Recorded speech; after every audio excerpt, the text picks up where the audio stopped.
అందరికి మనకు శివం బజేతో ఇట్టు కొట్టిన అశ్విన్ బాబు గారు మనతో ఉన్నారు. కంగ్రాచులేషన్ అన్న, సినిమా మొత్తం అత్తిరిపోయింది. చూసినాం అన్న, నిన్న చూసినాం అండ్ థియేటర్ లో మీతో పాటు చూసినాము. అండ్ ఒక్కటన్నా కానీ ఇలాంటి డిఫరెంట్ స్క్రిప్ట్స్ మీరు తీసుకోవడానికి మెయిన్ రీజన్ ఏందన్న? ఏం లేదబ్బా, అంటే ఈ రోజున అందరూ ఫోన్లోనే ఇన్స్టా లేకపోతే యూట్యూబ్ లేకపోతే డిజిటల్ అన్నీ చూసేస్తుంటారు సినిమాలన్నీ. ఏదన్నా కొత్తదనం లేకపోతే మనల్ని ఎందుకు రిసీవ్ చేసుకుంటారని నేను అనుకుంటాను. ఎప్పుడు దాంతోపాటు తెలుగు ప్రేక్షకులు ఎప్పుడు కూడా కొత్త కాన్సెప్ట్స్ని యాక్సెప్ట్ చేస్తారు. అది వేరే లాంగ్వేజ్ వాళ్ళు మన సినిమా డబ్బింగ్ చేసినా ఇంకోటి చేసినా కొత్తదనాన్ని ఎప్పుడు రిసీవ్ చేసుకుంటారు. రీసెంట్గా కాంతారా కావచ్చు, మొన్న వచ్చిన మహారాజా కావచ్చు, ఎప్పుడు కొత్తదనాన్ని యాక్సెప్ట్ చేస్తారు. ఆ పాయింట్ ఆఫ్ వ్యూలో నేను నమ్మి ఈ కాన్సెప్ట్ని చేశాను. ఈ రోజున అందరూ బాగుంది అంటున్నారు. లైక్ ఆడవాళ్ళకి నచ్చింది అంటున్నారు, మీకు నచ్చింది అంటున్నారు, పిల్లలకి బాగుంది అంటున్నారు, పెద్దవాళ్ళు బాగుంది అంటున్నారు. I'm happy. సో ఈ వీకెండ్ బాగుంది, ఈ సినిమాకి వెళ్ళొచ్చు పాజిటివ్ టాక్ నాకు ఫోన్స్ రావడం, కాల్స్ రావడం, మీ సినిమాకి వెళ్తున్నాను మెసేజ్లు పెడుతుంటే చూడని వాళ్ళు మీ సినిమాకి మంచి టాక్ వినపడుతుంది, ఈ వీకెండ్ వెళ్తాం అంటే చాలా హ్యాపీగా ఉంటుంది. అంటే డాగ్ కాన్సెప్ట్ తీసుకున్నప్పుడు మీకు అసలు ఆ పాయింట్ విన్నప్పుడు ఏమనిపించింది? చాలా యూనిక్గా అనిపించింది. అంటే అరే భలే ఉందిరా పాయింట్, అరే ఇది ఇలాంటి కథ కదా మనం చేయాలని అనిపించింది నాకు. అంటే ఆ డాగ్ సీన్ ఒకటి మీ మీద చిన్న అయినప్పుడు ఆ డాగ్స్ అన్ని సేవ్ చేస్తాయి. ఆ సీన్ మాత్రం అసలు మీకు చెప్పినప్పుడు ఆ థియేటర్లో చూసినప్పుడు మీ ఫీలింగ్ ఏంది? మాకైతే గూస్ బంప్స్ వచ్చాయి. ఏదైతే ఫీల్ అయ్యానో అదే వచ్చింది. ఇప్పుడు ఆశకి హద్దు ఉండదు, ఇంకా చేయొచ్చు, ఇంకా బాగా చేయొచ్చు, ఇంకా బాగా చేయాలనిపిస్తుంది. కానీ నాకు ఇప్పుడు మీరు ఏదైతే గూస్ బంప్స్ అన్నారో నేను విన్నప్పుడు కూడా నాకు అదే ఫీల్, థియేటర్లో కూడా అదే ఫీల్ వచ్చింది. అంటే శివుణ్ణి మెటాఫర్గా తీసుకోవాలని ఎందుకు అనుకుంటున్నారు? అన్ని సినిమాలు వస్తున్నాయని తీసుకోవాలనుకుంటున్నారా, లేకపోతే శివుణ్ణి అంత మెటాఫర్గా తీసుకోవాలి? మనం చూపిస్తేనే శివుడు ఉంటాడా? ప్రతి చోట ఉంటాడు. కానీ ఆయన మొదటి నుంచి ఏదైతే కథ, నువ్వు సినిమా చూసావు కాబట్టి ఎవరైతే మన మీద కుట్ర పొందారో దేశాల్లో, పెద్ద దేశాలు, ఆయన ఎక్కడున్నా ఆయన భక్తుల్ని కాపాడుకుంటాడనే మనం ఒక లైన్ కూడా వేసాము. ఆ త్రినేత్రుడు ఆయన ఎక్కడున్నా సరే ఆయన భక్తులు. అలాంటిది ఒక మన దేశానికి ఇంత కుట్ర పొందుతున్న వాళ్ళని అతను ఆయన ఏం చేశాడు, మనవాడు ఏదైతే అనుకున్నా అది ఆ రీచ్ అవ్వనప్పుడు ఆయన రాక తప్పదు అన్నట్టుగా ఆయన రాకని ఎలా చూపించాము ఏంటి అనేది సినిమా. ఆయన కూడా రాలా, కాలభైరవుని పంపించినట్టుగా అంతమంది చాలా మంది అనేది ఏంటంటే బయోవార్ని ఇంకా లావిష్ గా ఇంకా హై స్కేల్ లో చూపిస్తే బాగుండు, బట్ కొంచెం చూపించారు, చాలా డిసప్పాయింట్ గా అనిపించింది కొంతమంది అన్నారు. దాని మీద మీరు టేక్ నేనేమంటానంటే బ్రదర్, మా సినిమా 500 కోట్లు, 600 కోట్లు, 100 కోట్లు, 50 కోట్లు, 20 కోట్ల సినిమా కూడా కాదు. మాది ఒక చిన్న ఉన్న దాంట్లో నాకున్న మార్కెట్లో పాపం అప్పటికి ప్రొడ్యూసర్ గారు రూపాయి ఎక్కువ పెట్టి నా మీద చేశారు. ఇంతమంది నరబాస్ గారిని పెద్ద పెద్ద ఆర్టిస్టులను తీసుకొచ్చి పెట్టినప్పుడు కొన్ని మీరు ఏదైతే అనుకుంటారో అవన్నీ రావాలనుకున్నప్పుడు లేయర్స్ అయ్యండి. వాళ్ళు కుట్ర పొందడానికి ప్లాన్ చేయాలి, అసలు కుట్రనే రానియకుండా చేశారు. అది అలా ఎంచుకున్నాం కాన్సెప్ట్. ఇంక నేను వెళ్ళిపోయి చైనా పాకిస్తాన్ బార్డర్కి వెళ్ళిపోయి యుద్ధం చేయాలంటే అది వేరే సినిమా అయిపోతుంది. సో నేను ఎస్పెషల్లీ నేను నమ్మింది ఏంటంటే మనకున్న బడ్జెట్లో ఎంత అందంగా చెప్పాలి. అసలు కథ అనేది నీకు సర్కిల్ చెప్పకపోతే ఓకే ఇది ఉంటే బాగుండు, అది ఉంటే బాగుండు అనేది ఎవరన్నా అనుకోవచ్చు. బట్ నేనేమంటానంటే ఆ ఉంటే బాగుంది ఉన్న వాళ్ళకి మన దగ్గర ఉన్న అంశాలు కూడా నచ్చినాయి కాబట్టే మనకు ఆ మాట వస్తుంది. ఇప్పుడు తనకి ఇది ఉంటే బాగుందని అది ఇంక నేను మనకున్న బడ్జెట్స్ లో అంతవరకు ఇంకోటి ఏంటంటే డాగ్ క్యారెక్టర్, డోగ్రా క్యారెక్టర్ ఉంది అన్న. ఇప్పుడు చాలా మంది న్యూస్లలో డాగ్ గరిచింది అది ఇవన్నీ చాలా న్యూస్లు వచ్చినాయి.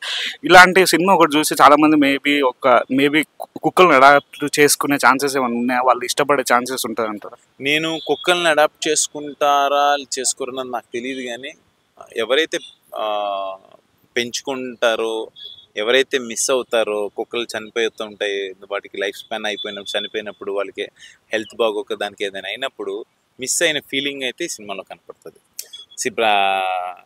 కాలభైరవ రూపం శివుడు రూపం కుక్క అంటే, మనకి పందినేమో విష్ణు రూపం అంటారు, వారాహి అవతారం కింద పోలుస్తారు, ఏలకని వినాయకుడి కింద పోలుస్తారు, పావుని మళ్ళీ శివుడు అంటారు. సో మనకి రకరకాల యానిమల్స్కి రకరకాల దేవుళ్ళు, నెమలికేమో సుబ్రహ్మణ్యేశ్వర స్వామి అంటారు. ఇలాగా మనం ప్రతి జీవిని మనకు ఒక లింక్ పెట్టే ఉంటుంది.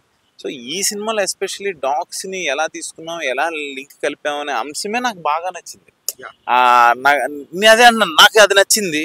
ఇప్పుడు నేను చైనా పాకిస్తాన్ అన్నీ నాకు అవి కావాలంటే నేను మిలిటరీ డ్రెస్ వేసుకుని నేను వెళ్ళిపోవాలని నేను ఏజెంట్ కానీ ఎలా చెప్పచ్చు? ఒక సగటు మానవుడు ఇక్కడ ఉన్నప్పుడు ఏది జరిగినా ఈశ్వరేజ్య అంటారు కదా, ఆ ఈశ్వరుడు నా లైఫ్లో నాకు ఎలా లింక్ పెట్టాడు, హీరోయిన్తో ఎలా లింక్ పెట్టాడు, నాకు డాగ్స్ ఎలా లింక్ పెట్టాడు, నాకు ఏమైంది, ఎలా తీసుకెళ్ళి ఎలా చేశాడు అనేది ఆయన లీల చూపించాం.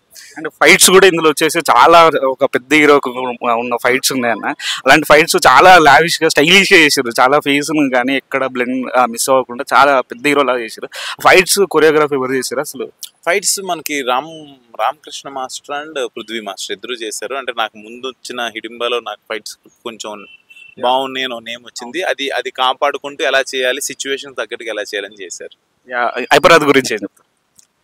నా తమ్ముడు, నా బ్రదర్, నాకు చాలా ఇష్టమైన, అంటే ఒక కడుపుకి పుట్టపోయినా కూడా నాకు చాలా ఇష్టం. ఎందుకంటే హైపరాది అనగానే అది ఒక రకమైన ఫీలింగ్. నేను జనరల్ గానే అందరితో చాలా క్లోజ్ గా, అందరూ నా బ్రదర్స్ కింద నేను ఫీల్ అవుతుంటాను. బట్ హైపరాదితో ఉన్న ర్యాపో వేరు. తను మా ఇద్దరు కాంబినేషన్ చాలా బాగుంది. ఫస్ట్ డే మేము ఇద్దరం, తమ్ముడు నువ్వు ఎంతమందితో నచ్చాయి ఈసారి ఎప్పుడన్నా మన ఇద్దరు గురించి మాట్లాడితే వీళ్ళిద్దరు కాంబినేషన్ బాగుండాలి, ఒక రవితేజ అన్న బ్రహ్మానందం గారి కాంబినేషన్ లాగా అవ్వాలి తమ్ముడు అని మేము ఇద్దరం అనుకున్నాం. ఇద్దరం కలిసి హోంవర్క్ చేసాం. అది ఈ రోజున అందరూ బాగా మాట్లాడుతున్నారు. ఆల్ ద బెస్ట్ అన్న. సినిమా మాత్రం సూపర్ ఉంది. ఈ రోజు శివం బజేలో యాక్ట్ చేసిన మేడం అందరూ ఉన్నారు. Hi madam. హలో. శివం బజేలో ఒక ఇంపార్టెంట్ క్యారెక్టర్ అనేది మీరు చేశారు కాబట్టి మీకు ఎలా అనిపించింది సినిమా చేస్తున్నందుకు?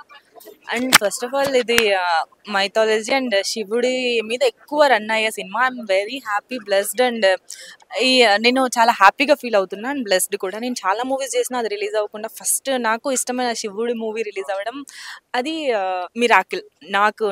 నా వరకు దట్స్ అ మిరాకిల్. బికాజ్ నా ఫేవరెట్ శివుడు, నేను చాలాసార్లు తలుచుకుంటూ ఉంటాను. అండ్ ఎవరైనా ఫేవరెట్ అడిగితే నేను ఫస్ట్ శివ అండ్ వెంకీ అని చెప్తాను. వెంకటేష్ పెరుమాల్.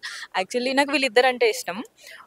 అంటే నాకు శివుడు ఇంత ఫాస్ట్గా ఈ మూవీ, ఇంత ఫస్ట్గా ఎన్ని మూవీస్ పక్కన పెట్టేసి ఫస్ట్ ఇది వచ్చిందంటే ఐఎమ్ లిటరలీ Cloud9 అనమాట. అంతే. అంటే మీరు మొత్తానికి అయితే శివభక్తురాలు అనమాట.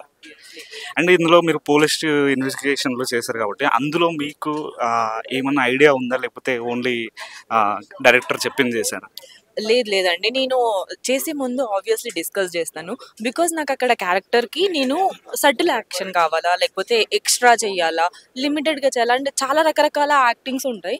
సో నాకు డైరెక్టర్ గారికి ఎలా కావాలి అని చెప్పి తెలుసుకున్నాకే నేను చేస్తాను. అప్పుడే అక్కడ బాగా వస్తుంది. ఈ క్యారెక్టర్ సటిల్గా కావాలి అండ్ పోలీస్ ఆఫీసర్గా కావాలి, ఇన్వెస్టిగేషన్ చేసే ఒక ఆఫీసర్గా. అండ్ డైరెక్టర్కి ఎలా కావాలో తెలుసుకొని ముందు వెనక సీన్స్ అన్నీ నేను ఆ దృష్టిలో పెట్టుకొని చేస్తాను. అది నా హ్యాబిట్ అనమాట. బికాజ్ ముందు సీన్ వెనక సీన్ తెలిస్తే మనకి అప్పుడు చేసే సీన్ చాలా బాగా వస్తుంది అని నేను నమ్ముతాను. అందుకే ఇది బాగా వచ్చింది. Thank you, all the best. Next projects ఏం చేస్తారు? బచ్చల్ మళ్ళీ చేస్తున్నా అల్లరి నరేష్ గారితో. అండ్ ఇంకా ఉన్నాయి, ప్రేరణ అని ఒక మూవీ ఉంది ఓటీటీ. అండ్ దాని తర్వాత ఫ్రైడే మూవీ ఆల్మోస్ట్ అది ఒక 70% షూట్ కంప్లీట్ అయిపోయింది. ఇంకో 30% అయిపోతే I'm waiting for the Friday. And ఫ్రైడేలో నా క్యారెక్టర్ అద్భుతంగా ఉంటుంది. ఆ మూవీ కూడా ఇలా రావాలి అని చెప్పి వెయిట్ చేస్తున్నాం. All the best, your success. Thank you.